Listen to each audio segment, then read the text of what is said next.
خوش رہنے کے طریقے قرآن سے۔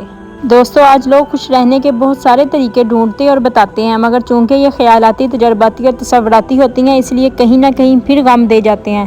لہٰذا آئیے ان میں سے صبر اور تقویٰ۔ صبر سے آزمائشوں کا مقابلہ ہو سکے گا تو تقویٰ سے اللہ کے پاس سے مقابلہ کرنے کی طاقت نصیب ہوگی۔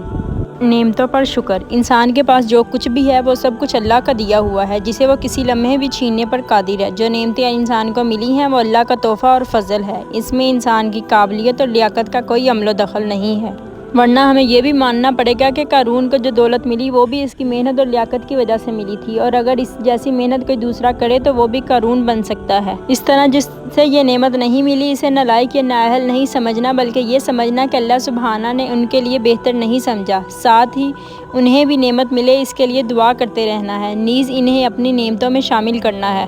کسی بھی چیز کو دائمی نہیں سمجھنا۔ نعمت ہو یا مصیبت، کوئی بھی چیز دائمی نہیں ہے، بلکہ یہ گردش کرنے والی چیز ہے، آج ہمارے پاس تو کل کسی اور کے پاس۔ نعمتوں پر انسان اس وقت اتراتا ہے جب وہ سمجھ لیتا ہے کہ یہ چیز اس کے پاس ہمیشہ رہنے والی ہے، اس طرح اس کی منتقلی پہ انسان غمگین ہو جاتا ہے۔ اسی طرح مصیبت کو بھی وہ آزمائش الہی نہیں سمجھتا ہے اور نہ ہی اسے عارضی سمجھتا ہے، اور اس وجہ سے تھک ہار کے بیٹھ جاتا ہے، جبکہ ہر چیز کی عمر ہے۔ آزمائشوں کو مصیبت نہیں سمجھنا چاہیے، یہ عذاب نہیں ہے جو نافرمانی پر نازل ہوا کرتا ہے، یہ ایمان کا ٹیسٹ ہوتا ہے، اور ٹیسٹ سے مومن نہیں بھاگتا۔ آزمائشیں معیشت سے ہوتی ہیں، اس لیے اللہ کی رضا شامل نہیں ہوتی، بھلا وہ اپنے بندے کو بخوشی کیوں مصیبت میں ڈالے گا۔ اللہ کے فیصلے کو دل سے قبول کرنا۔ اللہ سبحانہ کا سارا فیصلہ انسانوں اور مسلمانوں کے حق میں ہوتا ہے، اس کی لیاقت کے مطابق اسے نعمت ملتی ہے۔ اگر کوئی نعمت نہ ملے تو یہ سمجھنا چاہیے کہ ابھی ہم اس کے لائق نہیں ہوئے۔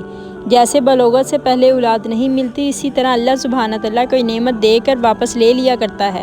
جیسے اللہ نے اپنے نبی صلی اللہ علیہ وآلہ وسلم کو نرینہ اولاد عطا کی، پھر واپس لے لیا۔ اب اس کی حکمت وہی جانتا ہے، ہمیں اس میں اپنا دماغ لڑانے کی ضرورت نہیں۔ والقدر، خیر شر، تقدیر میں کوئی چیز جی کو باتی ہے اور کچھ نہیں باتی، مگر ایمان دونوں پر برابر رکھنا ہے۔ اپنے ذمے کا کام کرنا۔ اکثر لوگ یہ کہتے ہیں کہ میری اولاد میرا کہا نہیں مانتی، مگر وہ یہ نہیں سوچتے کہ کیوں نہیں مانتی، کہاں کمی رہ گئی، تربیت میں، پرورش میں، رزق میں۔ گویا ہم نے اپنی ذمہ داری ادا نہیں کی تو نتیجتاً اس نے بھی ایسا ہی کیا۔ یہ اصول ہر جگہ لاگو ہوتا ہے۔ دوسری طرف ہم وہ کام بھی کرنے لگتے ہیں جو اوروں کا ہے، اللہ تعالیٰ کا ہے۔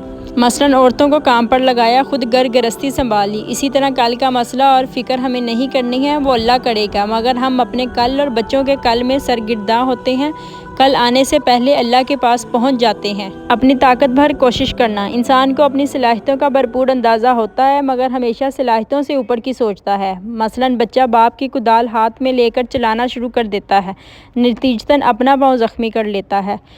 لون، قرضوں اور دوسروں کے بھروسے جینے والے اکثر غمگین رہتے ہیں، جتنی بڑی چادر اتنا ہی پاؤں پسارنا اس کا حل ہے۔ وَمَا عَلَيْنَا إِلَّا الْبَلَاغُ میں یہ اصول پوشیدہ ہے۔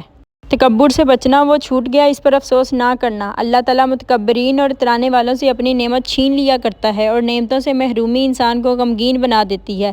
اسی طرح جو کھوئی ہوئے رشتے پر افسوس کرتے ہیں وہ بہت غمگین رہتے ہیں۔ انسان کو یہ سوچنا چاہیے کہ زندگی اس پہ مکمل نہیں ہے، آگے اور بھی وقت ہے تلافی ما فات کے لیے۔ ڈوبتا سورج بار بار نکلتا ہے اور مومن کبھی مایوس نہیں ہوتے۔